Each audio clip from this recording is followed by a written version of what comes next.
New Thought Media Network proudly presents Lindsay Leimbach, Practicing Infinite Possibilities, Fridays at 10 a.m. Mountain Time, 9 a.m. Pacific.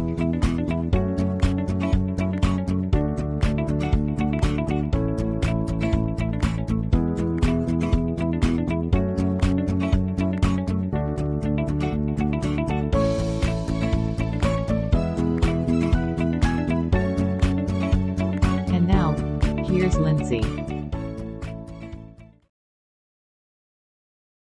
Good morning, everyone, or good afternoon. Welcome to PIP, Practicing Infinite Possibilities.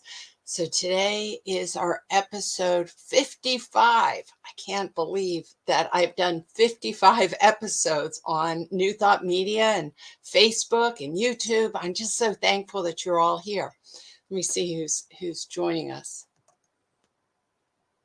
Oh, my parents and Trudy are both here. Oh my gosh, my mom and dad, which means they're at a family reunion that I'm not out at. So shout out to the family reunion. Welcome to, hi to all my family and friends and so forth. I just want to say I can't believe once again that I've been here for 55 episodes, and like Trudy and my mom and dad and some of you out there have been with me almost for all of them. And so with such a grateful heart, I say thank you. And I also want to just have a big shout out to New Thought Media Network for making this happen. Hey, Shay. Oh, Shay's my new friend on Facebook, and she has a new show coming up on New Thought Media Network. So big shout out to her and her show going on. So that is awesome. Let's see, today what we're going to do is I want to circle back and talk about mindful living. How did this whole thing start? Because that's what I teach, mindful living. I've been talking about different books. I've been talking about different philosophies. I've been talking about Buddhist philosophies, all these different things. But mindful living is the core that I live by. And it really runs a lot of all the philosophies, especially the spiritual philosophy of science of mind and new thought. And so I want to get back to the basics today. But before we do that, before we do that, I want to show you things that I manifested. So you all know that I collect hearts and I ask people to show hearts. Well, let me show you two fabulous. Oh, Wayne's here too. I'm so excited. I love it when Wayne's here. He always has the greatest. This is so incredible. This is my friend Billy's dog, and she rescued him. And we were talking in a class, and she went home and she looked at her brand new rescue dog of only like 2 weeks. Do you see the heart on his back hip? She texted me with this picture and she said, "You're not going to believe it, but my new rescue dog, Charlie, has a heart on the back of his hip." Is that a beautiful sign? Is that so cool? So cool.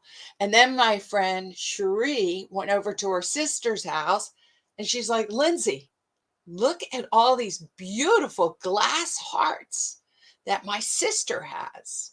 And it's just displayed. As soon as I saw them, I was thinking of you. I was like, oh my gosh, that's so cool. So keep looking for the hearts. They're everywhere. And I have a heart I'm going to show you, but I'm not going to show you yet. So the other thing is, you all know that I manifest. I know it sounds rubber ducks because I believe we're a rubber duck going through the flow of life. Mindful living is handling the flow of life, the river of life, the journey of life, however it presents itself, whatever is happening. And so I am going to speak at a conference for preschool teachers coming up. So I'm very excited about that. I'm being the keynote speaker, and I'm going to use this analogy throughout my whole talk of rubber ducks. And I was thinking, I need to get a big rubber duck. And of course, yesterday, if you all know, I manifest through thrift stores. Is that hysterical? These are the ones I found for maybe 25 cents. This one was probably a nickel and this one was 25 cents. Is that going to be so good to be up on the big stage? There's going to be over 200 people there. And then my father manifested inexpensive little rubber ducks. I don't think I have one right here with me, but they're small little yellow rubber ducks. And I looked it up, and so actually I'm buying everyone in the audience these little rubber ducks to take home, because we come back to, we want to be able to be in the present moment. This is mindfulness, being in the present moment and not having that story, that judgment taint what's going on. So mindfulness is being in the present moment without judgment and really kind of seeing what is really going on, not the emotionality of it, but the truth of it, to be able to be the observer of your thinking. Now, we all know that emotions are good. So we're not saying that emotions are not good when we're talking about mindfulness. Mindfulness is being aware of the emotion and holding the emotion, but not becoming the emotion. So in other words, if I am feeling angry, I'm allowed to be angry. I think I keep looking. All right, this is my angry turtle. I'm a terrapin. I went to University of Maryland, so I have a little turtle. I'm allowed to have the feeling of anger, okay? And as it arises, or let's even call it some disappointment, not feeling enough, disapproval, sadness, grief, whatever the feeling is. And of course, we have a whole bunch of happy feelings that we need to, joy, love, kindness, generosity. So we have a feeling. So this is my turtle of feeling. But let's talk about the uncomfortable ones. So when they arise up, you can say to yourself, wow, I am feeling uncomfortable. I'm feeling emotionally not okay. And you can hold it. But that doesn't mean I'm going to feel that way always. See, mindfulness is saying, in this moment, this is what I'm feeling, but is the understanding that I don't have to attach that story that I'm angry or I'm not enough or I'm sad or I'm grieving, that's going to attach to the story of it's going to happen to me always. It's not going to happen to you always, because we know thoughts and emotions, they come and they go. They come and they go. That's why I really like to have my rubber ducks to remind me that when I'm having a strong emotion, that's just the emotion of the moment. It doesn't define who I am and how my life is. And I actually had that experience last night because I am the bookkeeper in the house. Who's the person who does the books, right? So I was going through my accounts, and I'm really good with finances, and I'm really good with numbers, and I'm looking through, and there was a discrepancy. And so I transferred some money into another account, and in that other account, it had what I viewed disappeared, but it was a whole different program that I didn't understand. Now, the old days, I would have been mad. I mean, absolutely angry that this money disappeared. At least that's the way I perceived it in the emotion. And I could feel my emotions rise. I could feel, because what is money to us especially in our capitalist culture that we're on, it's a representation of freedom and power. This is money to retire on. I want freedom to retire, so this money has disappeared. And that hit my we'll get into the brain. It hit in my brain that I wasn't feeling free, and I was feeling powerless, and I was thinking that this new system in this other bank was taking advantage of me. Those were the stories that rose up in my head. Oh my God, fraud is happening, fraud.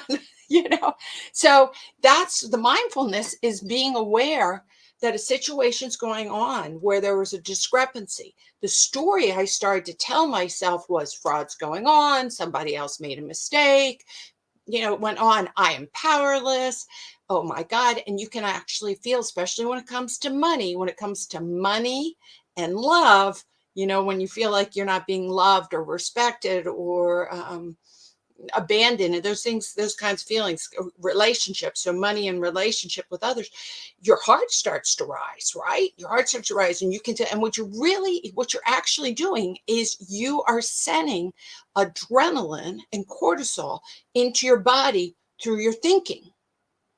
right? You're sending cortisol and adrenaline through your thinking.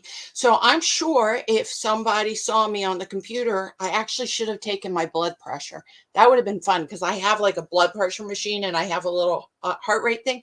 I'm sure it went, whoo, and it wasn't that uh, the thought triggered a biological response, and that biological response released these chemicals into my body. And now my body was reacting to my thoughts. So when they say that your thoughts are making your reality, it is really true, especially when you're going into a fear state, because you actually are triggering yourself in a unconscious way. Your subconscious mind is releasing those chemicals. I can't say, now listen, I'm going to be upset about this, but I'm not going to have any cortisol and I'm not going to have any adrenaline be released. It's not how it works. When you start having a thought and a story, you got to remember, I'm in my house. Nothing has changed. Nothing has changed except for my awareness that I'm telling myself a story, that something is going wrong with the finances. And of course, I'm projecting. I'm like, is it my fault? No, it can't be my fault. I remember doing it perfect. So it's got to be their fault, and starting to point the finger out. And I always love when people say, remember, when you're pointing the finger out, you have all these other fingers that are pointing in. So it's my thinking that's causing the problem. The numbers are just the numbers. So mindful living is saying, okay, I'm having this feeling, this reaction. This is what's going on. It is a true fact that the money that I thought should be there was not there the way I thought it should be there. And that was the fact.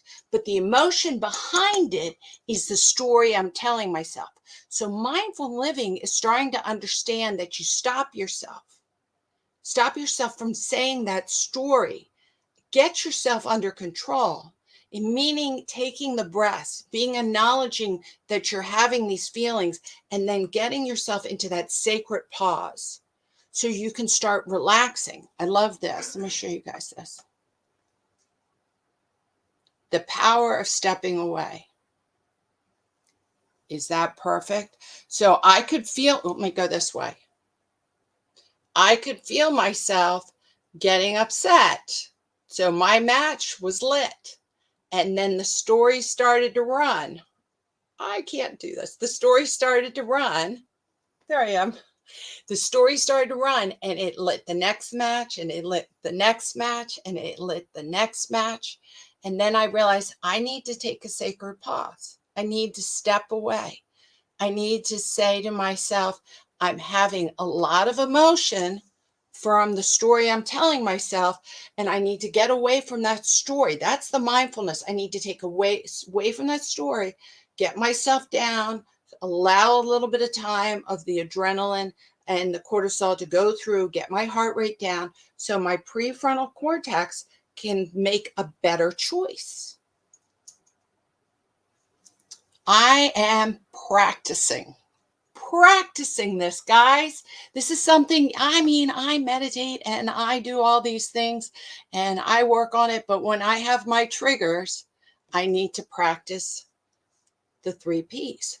Practice, patience, and perseverance. Meaning I'm not going to give up. I'm not going to say, oh, screw it, I don't care. No, I do care. And I do need to figure out how to handle this. But I need to have patience, not patience for them, patience for myself. So I started to say, it's okay. This has been the way it's been for a while. I just didn't recognize it. And that I have the capability to work through it when I'm calm. So maybe I need to step away. I just need to sit and look at it. Maybe I need to give it 3 minutes before I get back into it to calm myself down. Maybe I need to give it 6 minutes. Maybe I need to give it 3 hours. Maybe I need to give it till tomorrow. Maybe I need to call in help. I pulled today, you know how I like to pull little quotes from the Dalai Lama. And today, this is the one I pulled, and I thought it was so good. He said, if we really want to be happy, we should understand that when we get angry, we are creating the causes for more of our own suffering. So I started to get upset because I didn't understand what was going on. I started to go into blame. I started to cause more suffering. Remember, nothing has changed in the world except for my awareness and my story. That's the only thing that's changed. You know, it's what it was, a Thursday night. It was Thursday night for everybody. Nobody cared what was going on. It was my story that was getting me upset. But if we cultivate patience, one of the P's, right? We are creating the cause. We are creating the cause for more long-lasting and uninterrupted happiness. This is what we really are striving for. So patience. Can I say this is not life and death? This is a story I'm telling myself. I do not know. Just relax. Just relax, Lindsay. It'll all work out. And I want to tell you, it did, right? It did. It all did work out. I figured it out because of the new programming. They took 2 accounts that I started on separate days, but I didn't realize because how I set it up that they would combine the 2 accounts. Now, I know that sounds easy. You're like, Lindsay, of course that's what they did. But I didn't know. And it was Thursday night, and I was tired already from working all day and having a good day, but working. And my brain wasn't functioning really well. And no one ever explained that to me. So when I figured, I went, of course, that is what happened. It took me a while. So sometimes it's good to ask other people and be able to step away. Be kind to all animals. I know that's a little off topic right now, but amen, right? Here, I just want to show this. Wayne threw that up. This is my rescue dog. And I just love us. So rescue the animals. All right. So let me go back to my banners because let's get, to this. This is something on episode 1, I really got into the brain, and I want to have us in a mindfulness living. I want us to review this. So those that can't see it, I'll say it out loud. This is like the Reader's Digest of the brain. And it's really going to explain what happened to me last night. We have a lower part of our brain, a middle part, and a higher part. Now, of course, this, like I said, is the Reader's Digest, but this makes it nice and simple. So the lower part of our brain is our survival center. Okay, it's developed at birth. It regulates the automatic functions like breathing, digestion, your heart rate, sleeping, your hunger, and also your fight flight. The lower part of the brain is also what's releasing when you have emotionality, that cortisol, that adrenaline. In that lower part of your brain, you have this little almond-shaped another function brain called the amygdala.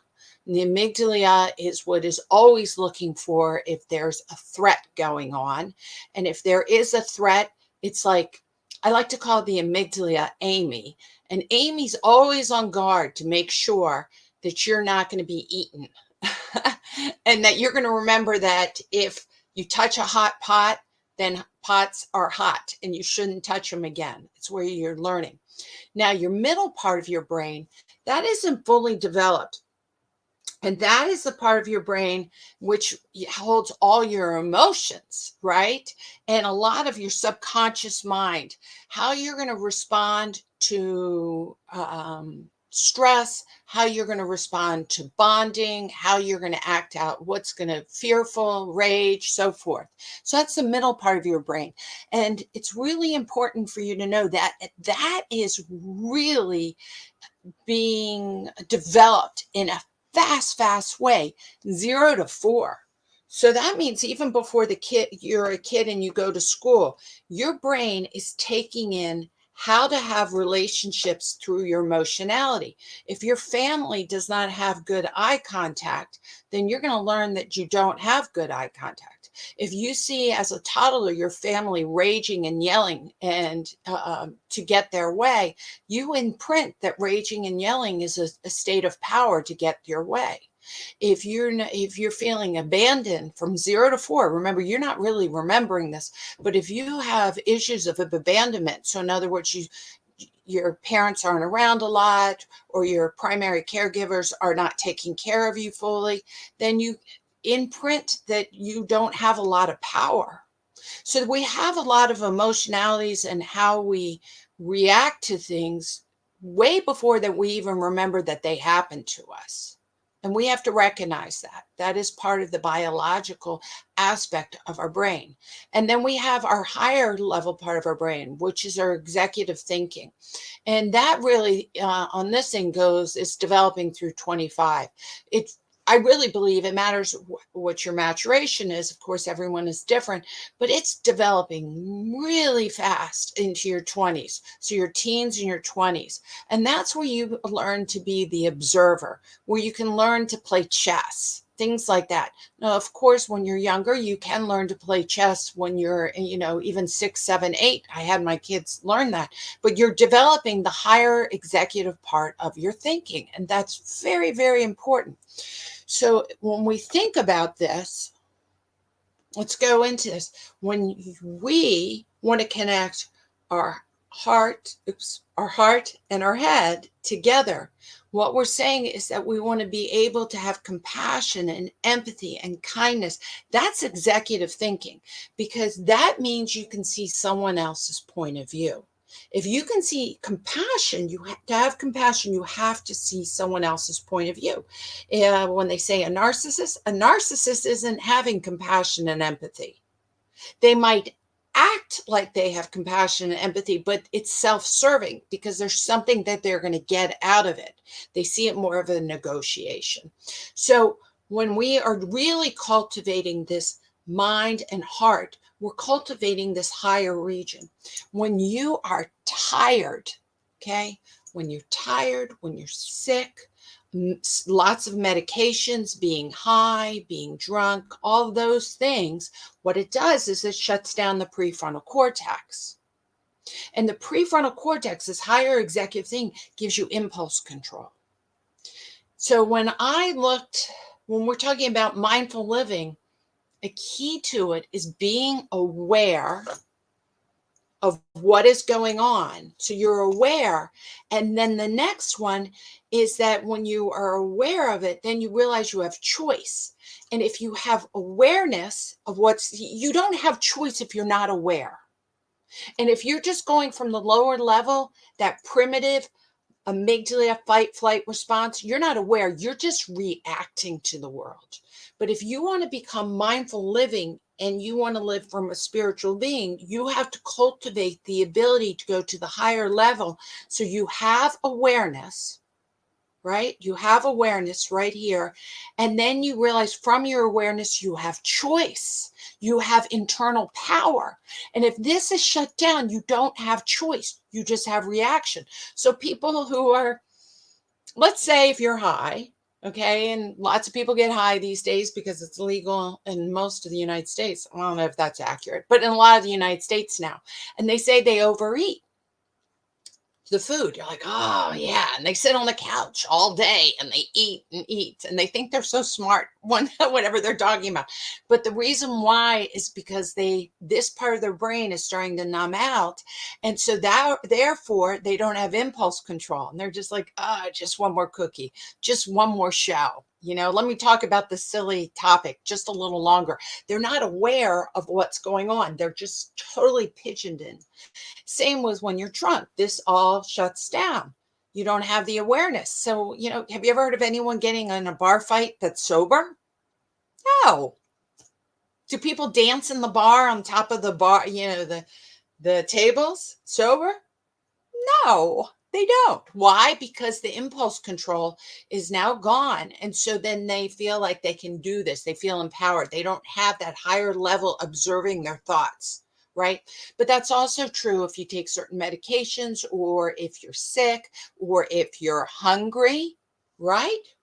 Because the brain takes so much energy to run. This organ that we have up here, our brain, takes the most amount of energy. And if we are not having a lot of energy because we haven't eaten or slept, then the brain goes, okay, we're going on slow mode. We're not going to use as much energy. What part of the brain that uses the most energy is the higher executive thinking.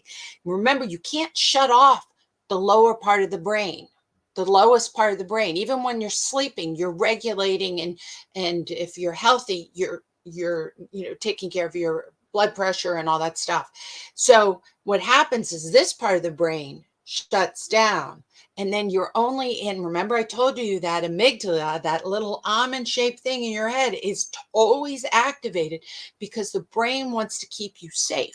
So you end up having more fight, flight, freeze responses. So when you start getting angry, you will want to fight, right? Or you'll want to run away, or you'll freeze and not do anything in a danger position because this part of your brain doesn't get activated. So when we are cultivating our spiritual being, and this is why I love mindfulness so much, when we're cultivating a spiritual being, we need to cultivate the awareness in our brain to be awake, right? Awareness in our brain. So then we have the power of choice. The power of choice. Okay, Wayne wrote this. I love this. Triple AAA. I love it. AAA stands for so many good things. Awake, alive, aware, right? We are always alive if we're lucky. Because we're alive, we have the ability to be aware. Okay, that is our gift. The gift of being able to have choice, the gift of being able to see what's going on, to have all the senses, the five senses, and then the sixth sense. And then from there, from being alive and aware, then we can be awake, meaning we can be the higher level of consciousness, awake into our Christ consciousness, awake into our Buddha nature, awake into our higher self, awake into our authentic self. Our authentic self is high up here, guys. It's high up here. So things like eating well and exercising, taking care of this temple that we have, we need to do because it houses our spiritual being. And our spiritual being uses the tool of our brain, uses the tool of our mind. And we need to make sure that we cultivate it. That's one reason when I was talking about the 5 precepts of Buddhism, one of them is not to take intoxications. This is from a long time ago, 2,500 years ago, right? The Buddha wrote this, don't take intoxications, because he knows you can't be awake if you have a blurred mind. You're not to your higher self. You can't have that control, that impulse, that lower impulse control. If you put a dog in a corner and you trap the dog and the dog feels threatened, he's going to bite you, even though he is the nicest dog. Why? Because a dog has the lower level and the middle level, but does not really have the higher level of conscious thinking. Now, to a little bit, a dog does, but they more are reacting in the world. They're not being proactive in the world.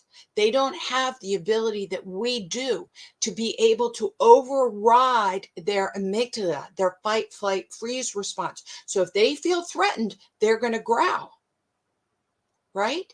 If they feel threatened, they're going to growl. Wayne's on a roll. Face everything and rise. So that's true. So what it's saying, when you say that, that's fear.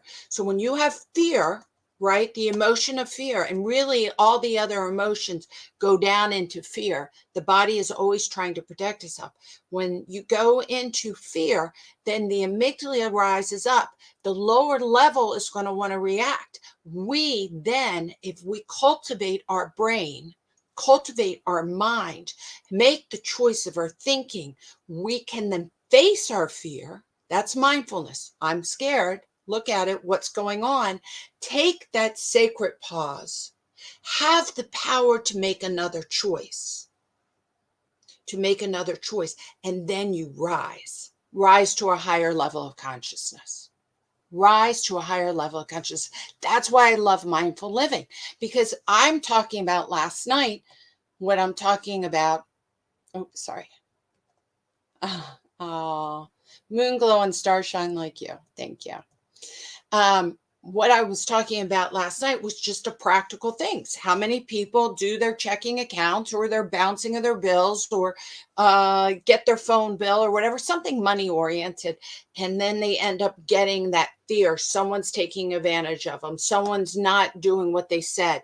And then the amygdala goes off, because in our society, especially in a capitalist society, power and survival is based on money.